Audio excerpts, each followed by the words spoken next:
Hello, guys. Welcome to my live stream. Today, I'm going to be talking about Peter Obi's candidacy, Peter Obi's presidency, and the emergence of a new Nigeria. Thank you, guys. The link is going to be in the description box. Kindly call in if you want to call in. Leave your comments as the live stream is ongoing. I have a guest that I'm bringing into the studio. I have a guest who lives here in the United States. Let me quickly introduce my channel. My name is Joy. I reside here in Texas. I have a guest who I'm bringing in. His name is Mr. Matthew Iwundu. Mr. Matthew Iwundu is a statistician, is a data analyst, he's a political analyst as well. He's going to be telling us more about this topic. Please subscribe to this channel, support this channel, guys. And meanwhile, I am obedient. So, guys, I'm going to hand this over to Mr. Matthew. Please keep holding on, guys. Thank you.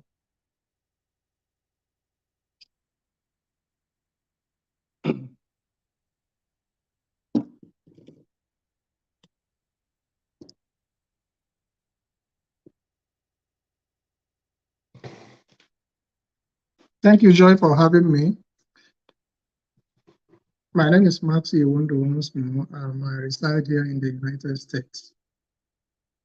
I'm a data analyst as well as a statistician. Today, we are going to be reviewing Peter Obi's candidacy, the emergence of Peter Obi and what his candidacy stands for to Nigeria, to the Black race, and to Africa. What we are doing in Nigeria, the paradigm shift in the political sector in Nigeria, it's not just about Nigeria. It's not just about Africa, but this is going to be about the entire Black race. The entire Black race. So I will start by looking at the Nigerian system. But before we continue, I want to use this opportunity to share a little bit of information to my viewers, our friends, fellow obedience in the US about data analytics opportunity with Colorberry. Colorberry is a consulting and a training institution in the United States.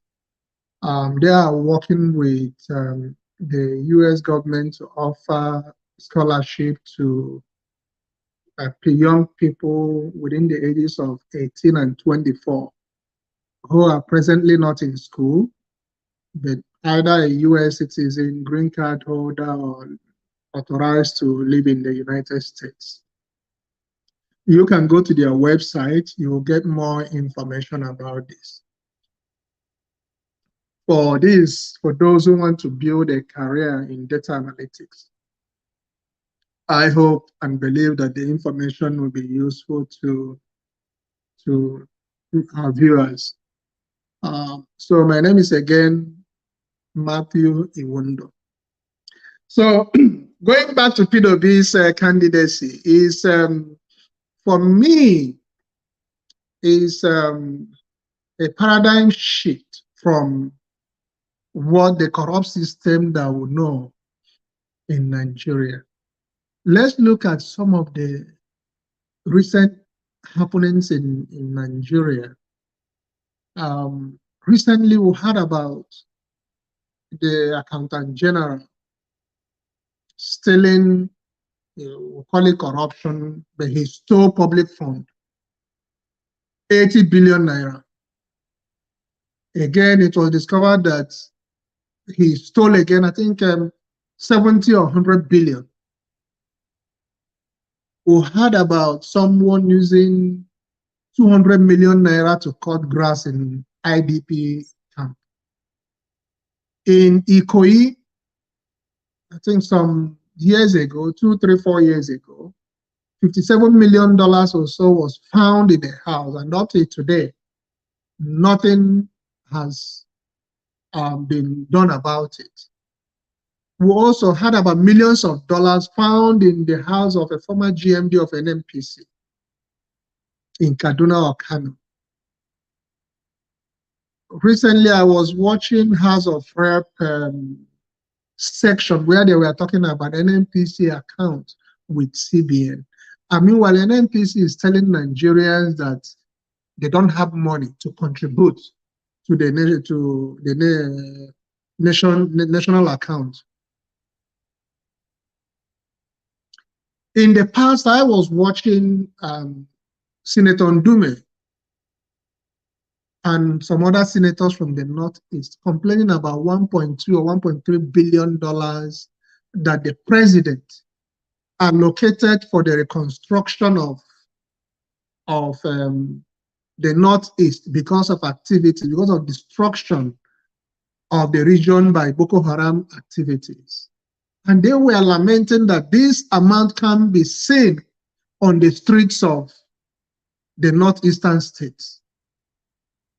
This is terrible. It's really mind-boggling. It's disheartening that things like this happen. And in this dispensation, people are still talking about supporting the old politicians, the corrupt politicians. So many things has happened. We saw the APC PDP primaries where they were sharing dollars. Each delegate getting $20, $25, $30,000 to get presidential primary ticket. But unfortunately, it's not these delegates that will be voting in the general election. The delegates have cashed out, but this time is the turn of the masses who are feeling the impact of bad governance in Nigeria that will be voting. So in the society today, the inflection is about 20%. 20 whooping percent, which is crazy. 20% is high. I remember in 1982, 60 kobo was equivalent to $1. Today, what is the rate? Today, what is the rate? 700 naira to $1. 700 naira to $1. In 2015, it was 360. 360 to $1.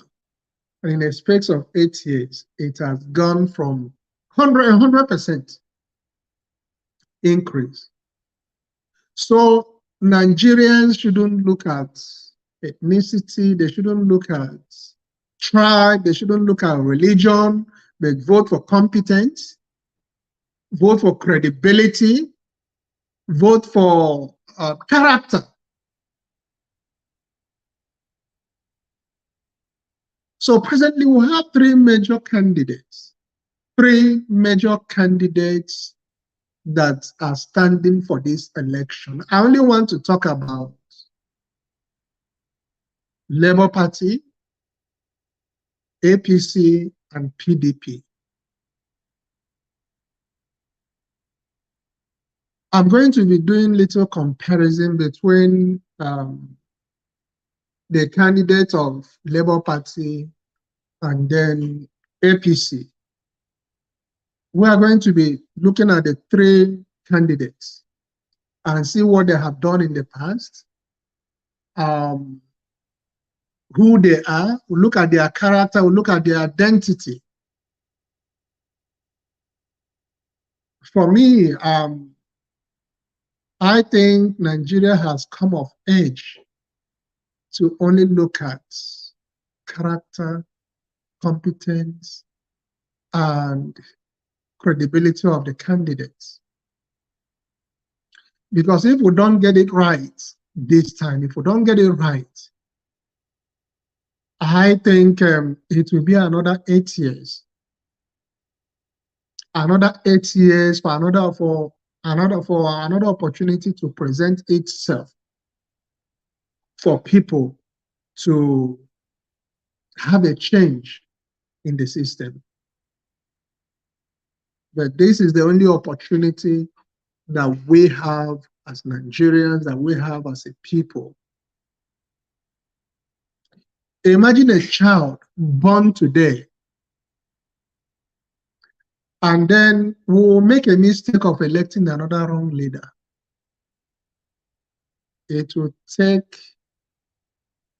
another 8 years, 8 to 10 years for the life of that child to move forward. Today, it's only the children of the rich, children of the politicians that are graduating in school abroad, while our own relatives,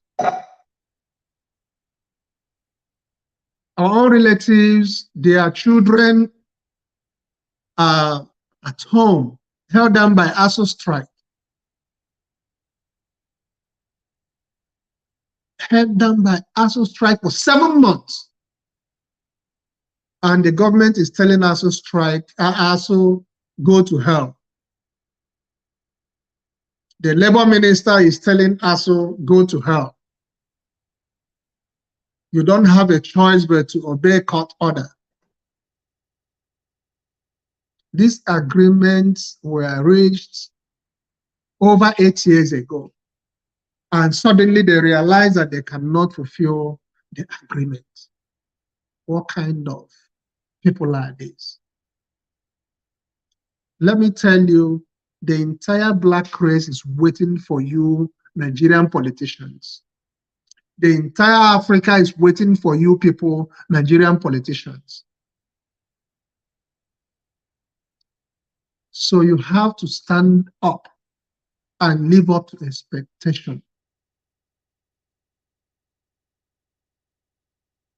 I hear people in Nigeria, some supporters of APC, in 2015, 2014, when the campaign was about to start, I was in Nigeria.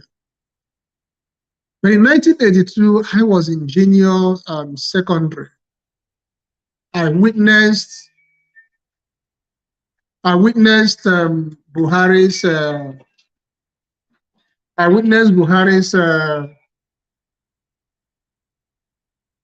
hello. Good. It's morning. Morning. Yes.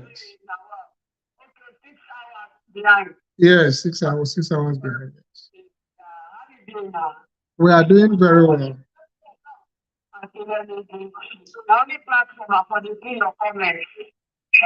Oh, okay. No problem. I'm doing a live show. I thought you called in for the live show. Yes. Yes. Okay. I will call you back when I'm done on your WhatsApp line. Yeah. Okay. Yeah, bye-bye.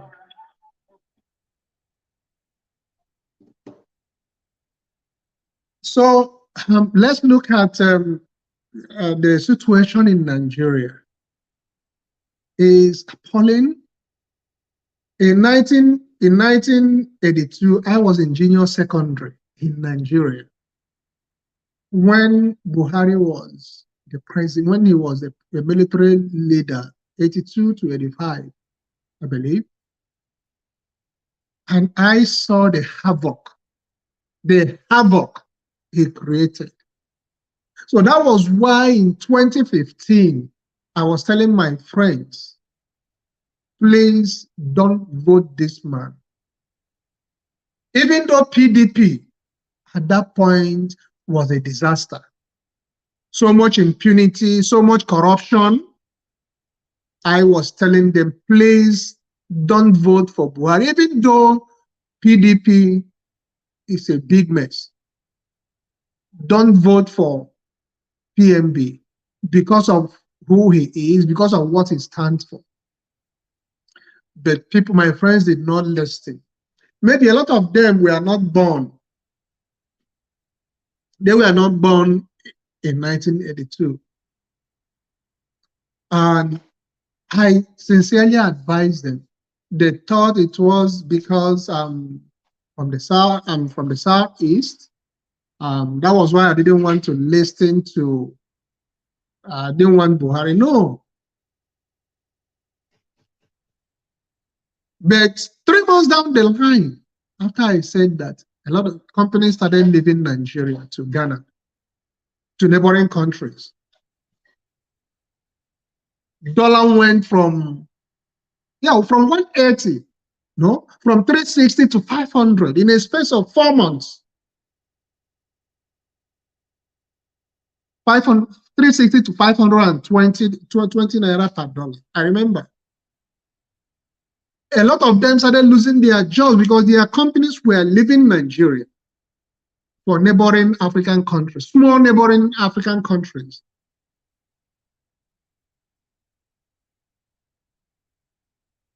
Then the insecurity started. Then his nepotistic decisions started showing up. Today, a lot of them are in Canada, a lot of them are in America, a lot of them are in Europe, a lot of them are in Australia. Now, even my own in-laws, some of them, I told them that and they said no. But later they called me to say, yes, I really told them that, yes, Buhari was going to be like this. So today I'm still telling Nigerians, please listen and vote for competence, vote for integrity, vote for track record. I'm not saying this because Peter Obi'S an Igbo man. No. If we have, what's his name? If we have Rochas or Korocha, Ojus or Carlo, Chimaroke and Namani, all these people put together, I will not vote for them because they don't mean well for Nigeria. If the 3 of them put together a standing election against Akinwumi of AFDB, they are standing in election against Osibajo, I will vote these other 2 people because we want the best for Nigeria. Let me tell you, it's not only those in Nigeria that are feeling the impact of bad governance. It's not only those in Nigeria. Those in diaspora are feeling it so much, as well as those in Nigeria. Ask me how. Because we've got relatives, we've got our old parents back in Nigeria. Maybe relatives that can't afford school fees again, they've lost their jobs, their businesses have shut down, their medical bills, their children, they can't pay, we have to support.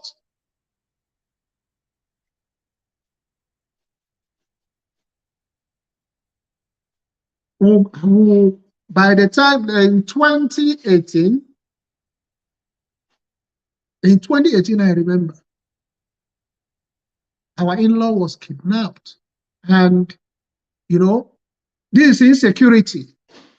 Insecurity is one of the problems that we have in Nigeria. A big problem.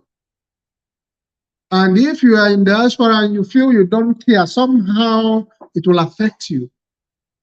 Somehow you will be affected. So don't sit on the fence or say you are going to vote for a tribal man because he's a tribal man, even if he's not competent, even if he doesn't have a good record. You say you want to vote for the person. Tomorrow, when you go to the market, the inflation is high. No person will ask you whether you are an Igbo man, a Yoruba man, or an Hausa man. Rather, the tomato seller will tell you, this is my price. Pay it or you leave. You want to fly from Lagos to Abuja. No person will ask you whether you are Yoruba or Igbo or Hausa. And I also think that Nigerians should avoid bigotry. I saw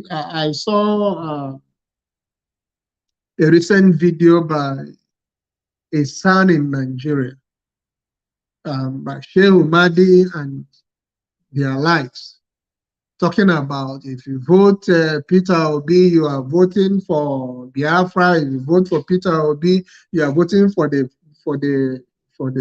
South. Let me ask you this question: how has this bigotry helped the country? The bandits, the kidnappers, the terrorists, when they come to kill and kidnap, they don't separate. They don't separate the Muslims from the Christians. They don't separate the Northerner from the Southern. No. Rather, they just carry every person and ask you to pay ransom. So let's go back to P2B's candidacy and what it stands for. I will want to look at P2B's tenure in Anambra State, the things that he did for Anambra State, and how they have fared so far after he left office. So I'm going to be doing some comparison from 2003 to 2019, using UNDP records, data, and GDL. GDL stands for Global Data Lab in the Netherlands. So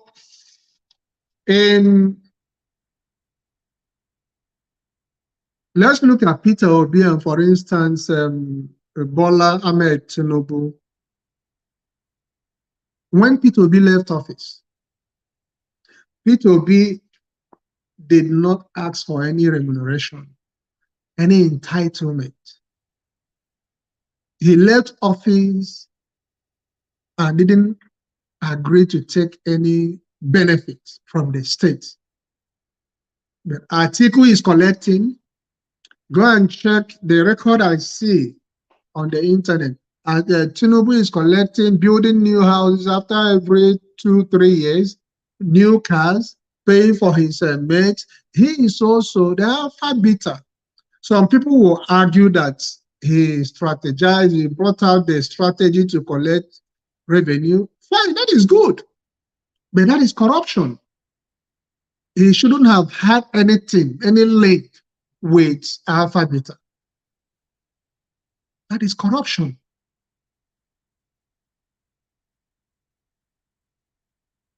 Secondly, look at their ages.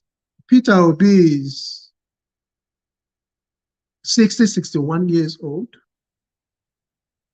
Atiku is, I think, 75. And then Tinubu says he's 70. But we don't know his real age. We don't know his primary, secondary school. All we know is that he came to the US and went to university. So we need to know the people we are voting for. Everything about them needs to be in the public domain so that we know who we voted for and we know who to hold accountable.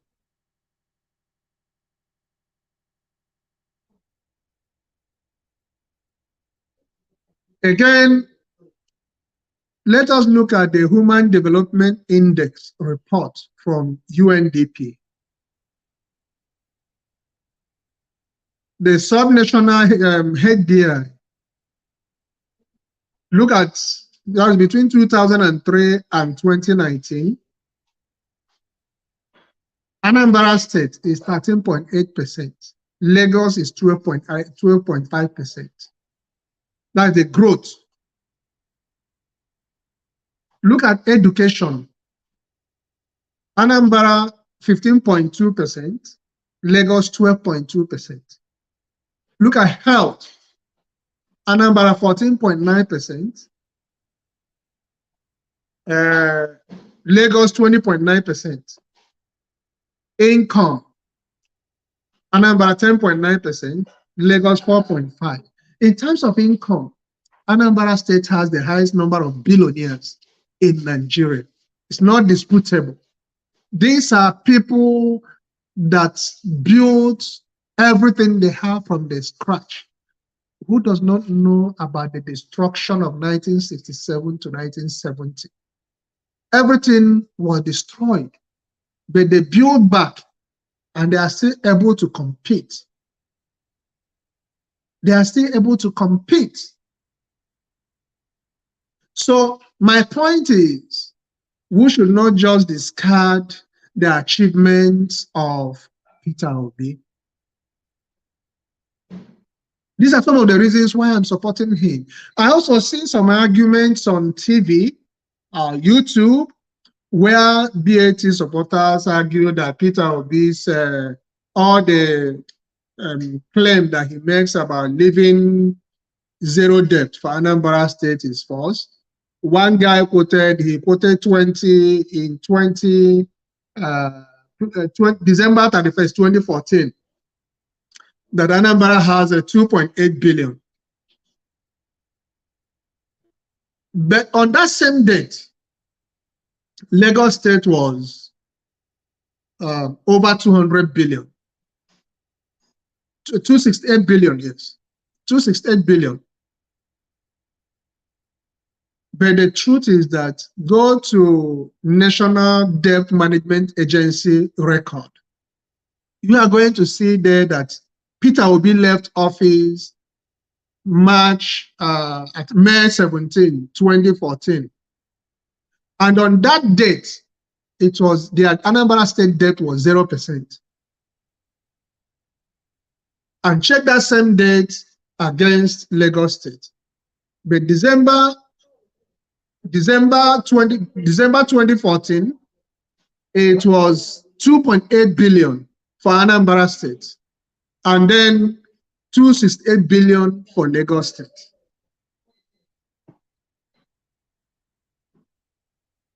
So you can understand where I'm coming from. Okay, let us also look at the allegations against all these. People have said all sorts of things against these three candidates. Look at Peter Obi, look at BAT, look at Atiku. Atiku, we saw a report in the US here for money laundering activities. His partner is already serving his jail term in the US here. But Atiku is contesting for presidency in Nigeria. Ahmed Tinubu, we've read all sorts of reports about his activities in Chicago.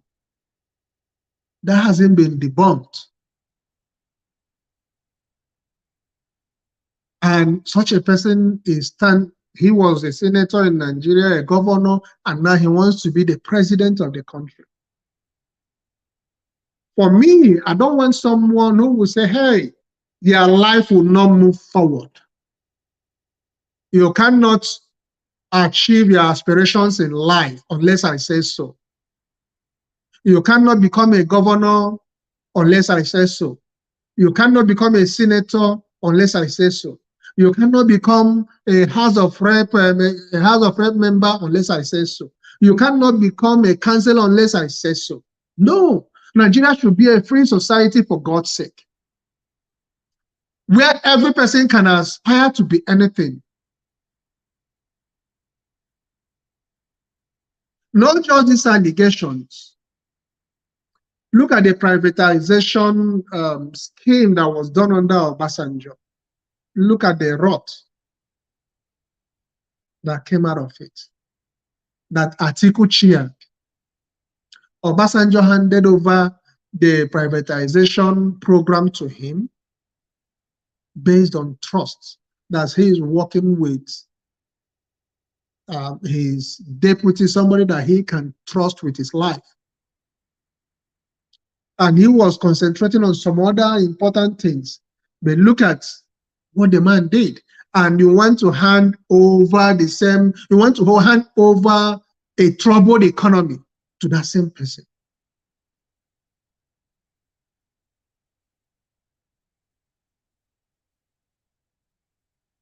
So we have to be careful at this point. Peter Obi's candidacy stands for deliverance from bad governance, deliverance from ASO strike. He is not a magician. All these things are not going to change overnight. They are not going to change overnight. They are going to change with time. But remember, any mistake that we make, if you are 50 years old today, remember by the time the administration will be leaving, it will be about 520 weeks. 520 weeks. That will be wasted. And then when you are 60, you'll be regretting voting for Atiku or BAT. You'll be regretting you'll be regretting why you voted them. As people are regretting the decisions they made 8 years ago about PMB. So let's look at, again, let's look at the GDL Global Data Lab report. They are based in the Netherlands. They are based in the Netherlands.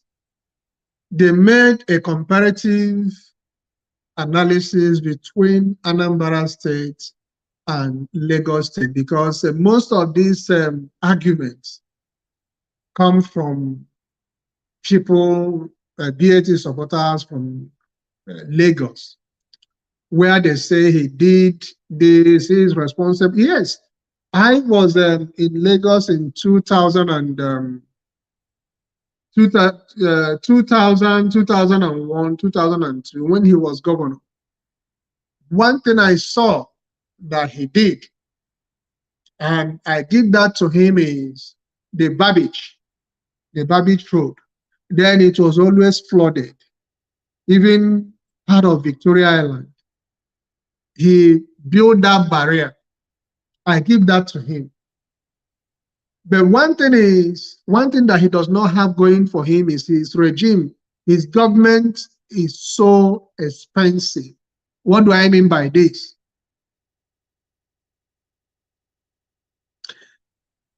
There are blocks, there are strategies, modes everywhere through which monies can be taken out of the system by one person. Look at the Lekki toll gate. We don't know how long, maybe 50 years, that collection will be done. Look at the tax collection in tax collection in Lagos State. I've talked about that before. Look at one person sitting in Lagos and saying who will become the next governor of the state, which is not right. Which is not right. At times they talk about capacity. Look at every person that he has built and taken to the federal level, starting from the first finance minister. Fashola went to power. Before he went to the federal level, he boasted that a serious government will fix power in 6 months. He couldn't do it in 7 years. Look at the insecurity. Look at the Minister for Interior. Look at the rot in the passport system, international passport in Nigeria. Look at internal security. Look at the Speaker of House of Reps. Is there any bill that they have done that benefits the people? Rather, all we'll see, President Buhari will bring any bill he will quickly pass it to to the Senate. Lawan is the worst. He will pass it, sign it, even when people ask questions. Let us have the detail of what this loan is to be used for.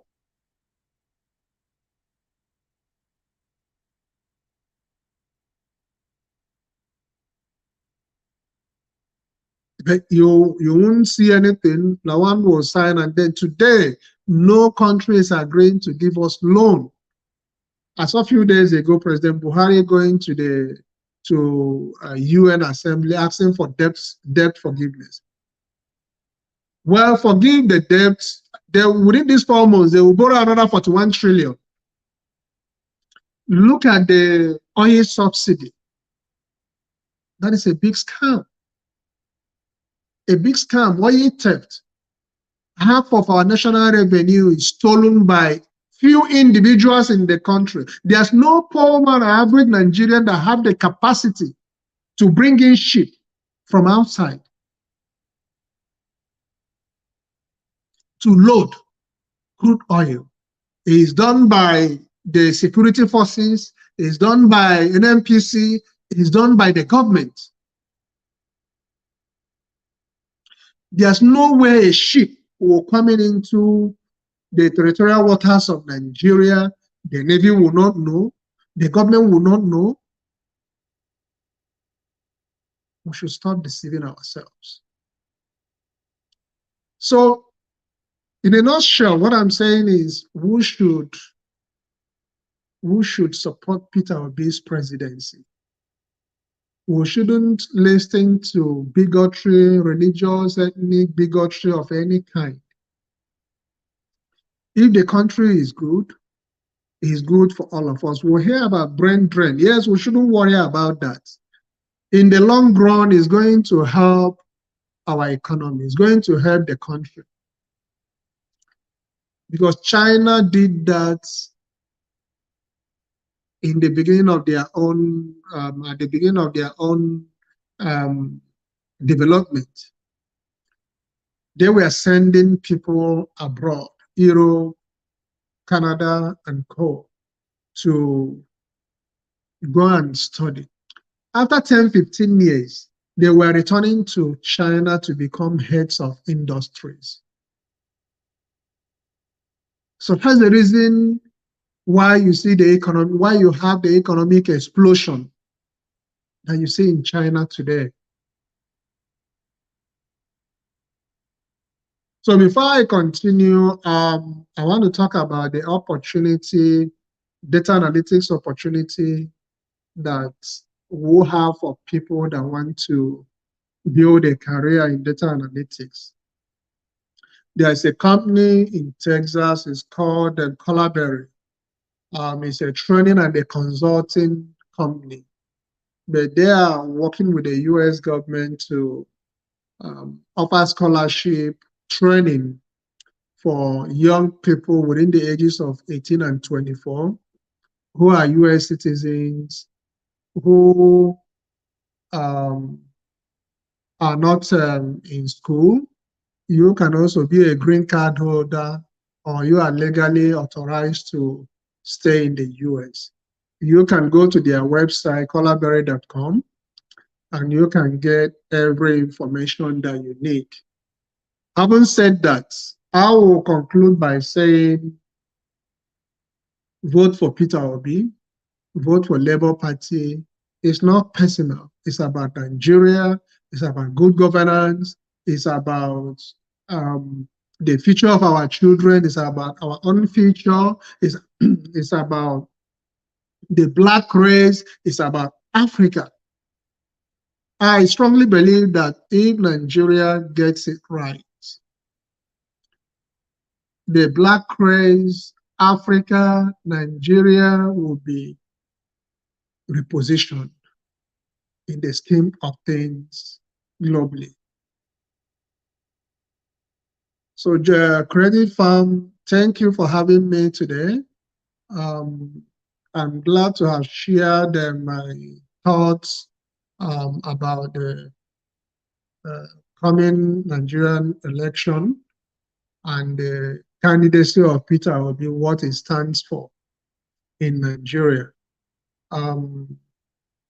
I believe that Peter Obi's presidency is going to be a new beginning for Nigeria. It's going to chart a new course for Nigeria, for the Black race.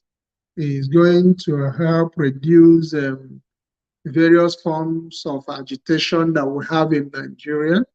It's going to help minimize ASO strike or various forms of strike. The way he paid off pensioners, their gratuities in Anambra State, I'm sure when he becomes the president of the Federal Republic of Nigeria, he is going to do the same thing. I feel so bad when I see pensioners, people that have put in 30, 35 years, 40 years of their lives in serving the country. When they retire, the government starve them of their gratuity or their pension. It's heartbreaking. So we want to see this trend change. We want to see this trend change. We want to see a better economy for Nigeria. We want to see Nigeria as a country of destination for the Black race, for Africa, and for the world. And for the world. So it's very important that we get it right this time. Please and please don't vote for ethnic or religious or maybe personal interest. Don't vote because of that, for God's sake. Vote for competence. Vote for credibility. Vote for track record. One of the things I didn't mention, a few days ago, we saw in Lagos where drugs, 189 billion naira, was found in a small warehouse in Lagos. We are yet to be told about the people involved. We need to know. We need to know. I tell you, these politicians, they know what they are doing. They are systematically impoverishing people so that life will be about them and their families. It will be about their families. It will be about people coming to their doors to ask for crumbs. But Peter Obi's candidacy is going to change all of this. Our value system has to change. We must not celebrate criminality. A thief must be called a thief. We must not celebrate criminality in Nigeria. Peter Obi's candidacy is going to unify us. Yesterday, I was watching the Abuja rally. I was so happy because the masses who are suffering from this bad governance, you can see they came together. They were not looking at their tribe. They were not looking at their religion. They were not looking at where they came from. Every person, what is uniting them is good governance. This presidency is not about Peter Obi. It's not about Peter Obi. Peter Obi is just a symbol. Labour Party is just a symbol. Obi, that is just a symbol. What their candidacy represents is a new Nigeria. Their candidacy represents a unified country. Imagine BAT when he was asked to go for a Northern Christian. He ignored every person in their usual manner. The Northern Christians don't matter. But at this point in time of our history, we should be sensitive to the yearnings of our people, who should be sensitive to the problems of the society, who should be sensitive to what is happening all around us. He saw that the security architecture in Nigeria is all held by people from the north. And how has that helped them? So that is why it's important this time, please, our northern brothers, do not listen to the politicians from your region. You are the ones suffering from, all of us, we are all suffering from insecurity. We are collectively suffering from high inflation. We are collectively suffering from ASU strike. We are collectively suffering from bad health sector. We are collectively suffering from several things: fuel scarcity, the subsidy, fuel subsidy scam. And then the finance minister that has spent almost ₦1 trillion on school feeding program, coming to tell us we'll spend about 18 billion naira daily on subsidy. We are collectively suffering from this. So we should not give room again to these people to smell the corridor of power. So let's have a new foundation. Let's build a country. No person should think about dominating others. If the leadership is right, no person will be talking about where this person comes from, the religion. Rather, people will concentrate on building their lives, building their businesses, building retirement money, building their future, that of their children. I mean, every person will be happy. There will be no domination. No person will think about domination.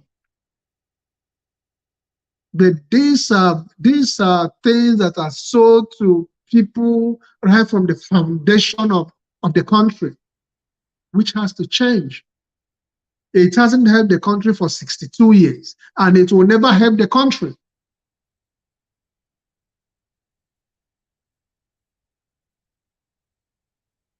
So my fellow Nigerians, please vote for Obi'S. Vote for freedom, vote for prosperity, vote for competence, vote for credibility, vote for good governance. That is what Peter Obi's candidacy stands for. So at this point, I will be handing back the mic to Joy Ogumbo and to Joy to conclude and end the program.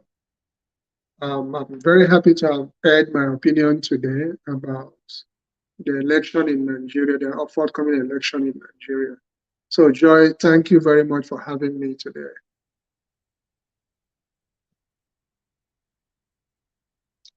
Thank you guys. Thank you for coming in. I do appreciate your time.